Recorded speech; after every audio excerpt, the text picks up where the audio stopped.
Hi, Professor. Today, we will talk about the adversarial latent autoencoder. I'm Michael, and I will let my teammate Lewis to talk about the theory and result. For the first part, we will talk about the theory and result of ALAE. And ALAE is based on three important predecessors: the variational autoencoder, progressive GAN, and style GAN. VAE is able to reconstruct image with encoder and decoder.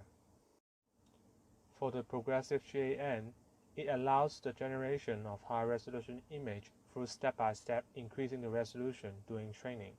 For the style GAN, it discovered the technique called style mixing and image truncation trick. And ALAE contains the technique used in developing its predecessor and their abilities as well. For the structure of ALAE, it consists of four parts. The first part is the mapping function, which basically converts latent space Z to intermediate latent space W. For the generator, is the decoder in ALAE, which converts the intermediate latent space with noise to image. And then the encoder, which transforms the image into latent space again. And for the discriminator, it will distinguish between a fake and real image using the output of the encoder. In the ALAE training, we will first update the encoder and decoder. And in this part, we will input the fake image and the real image into the discriminator. Using the soft plus function and the gradient penalty, we will calculate the standard adversarial loss of discriminator, which basically tells us how much the discriminator can differentiate between real image and image generated by the generator. In the second part, we will try to update the mapping network and the generator, and we will try to generate fake image and see how much of this fake image can fool the discriminator. And this output we use to calculate the standard adversarial loss of generator using the soft plus function. In the final part, we will try to update the encoder and generator, and we will try to calculate the reconstruction loss between the latent space W and the output of the encoder. For the inference of an ALAE, it can reconstruct the image just like the VAE do. It basically converts the original image to the latent space and then reconstruct it using the generator. Using a random latent code, we can also generate a new image. Just like the style GAN, ALAE can also perform style mixing. In this case, two latent codes will be used instead.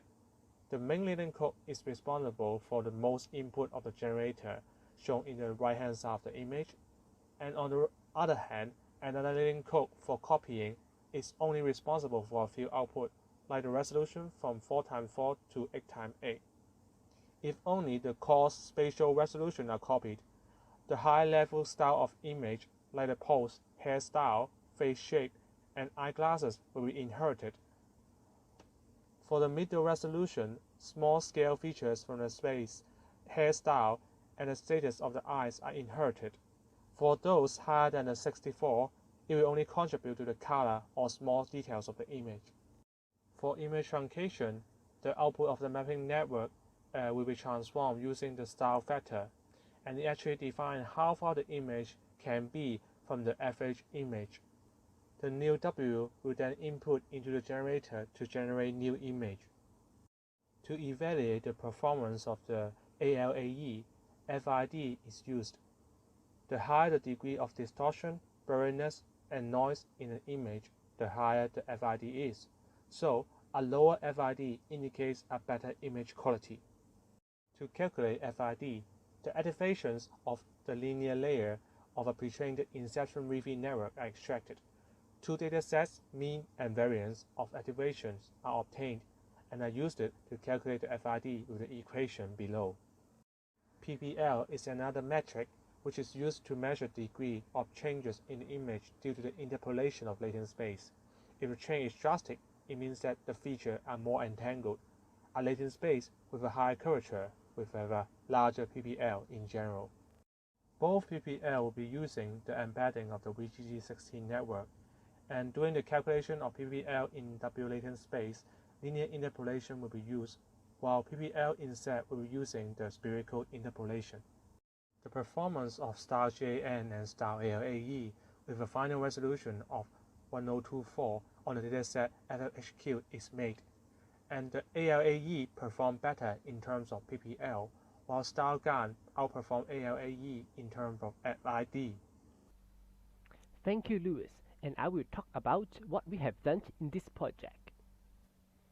Our work built on top of this source GitHub repo. It reproduced the results of training FFHQ and MNIST datasets with ALAE, and built up the image generation and reconstruction function.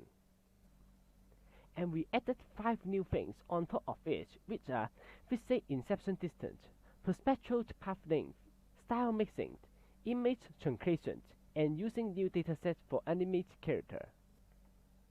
Here is the code and the result of the image generation. By select the latent code in the latent space sets, and then pass to the generation network to generate some random images. To perform image reconstruction, we need to input the original image to the encoder network, and then passing the result to generation network to reconstruct the image. We implement the FID by obtaining 2 datasets, the final activation from Inception V3 network to calculate FID, which is following the equation the Lewis said. We also compare our FID score on generated and reconstructed image with original paper. And the main reason why our score are much higher than the paper's one is that the original paper has trained the image for 147 apples, and we trained it only for 6 apples. We also implement PPL by following the equation Lewis said before to calculate the PPL in the latent space W and Z. The PPL score are shown as following. Our PPL score in both W and Z latent space are higher than the original paper. About the style mixings, we implement by copying different resolution latent code to inherit different parts of the image, such as a 4x4 latent code will inherit the face shape or hairstyle of the generated image. In the image truncation, we will use the FH of the latent space set as the starting point, and by adding different style factor psi on it, we generate different image. You can see the sample image here. All images are generated from the same guy, and then is changed to the other persons while psi increased. Here is the new dataset we use, called TWDNE, which includes around 225,000 animate face images. Let's move on to the training process. You can see that the top row is the ground truth image, which is the training image. After the decoding and encoding network, we will have the reconstructed image in the middle row. By calculating the FID score on it, we can know how good is the network is learned from the training data. And the last row is the generated image, which uses the latent space set we trained it to generate some random image. We can see that the result is pretty bad when we train it in the early stage with resolution 8x8 pixels. But when we train it more steps with higher resolution, the result becomes better and better, and finally we can generate the animate face similar to human draw. Totally, we have trained randomly selected 100,000 images by using 32 hours with 1 GPU. The loss of the different network is shown in the right side. The blue line is the discriminator loss, orange line is the generator loss, and the green line is the reconstruction loss. We have also calculated the FID of the reconstructed image, and the score is 86, which is a bit higher than the score of the FFHQ. The limitations of our work is that we resized the original image from 124 to 64 for speeding up the training speed, but trade off the PID and the FID score. And our current program cannot control specific styles such as hairstyle and eye color, so we can try to implement it by discriminating the different size of noise controlling which part of the image. And this is the end of our presentation. Thank you.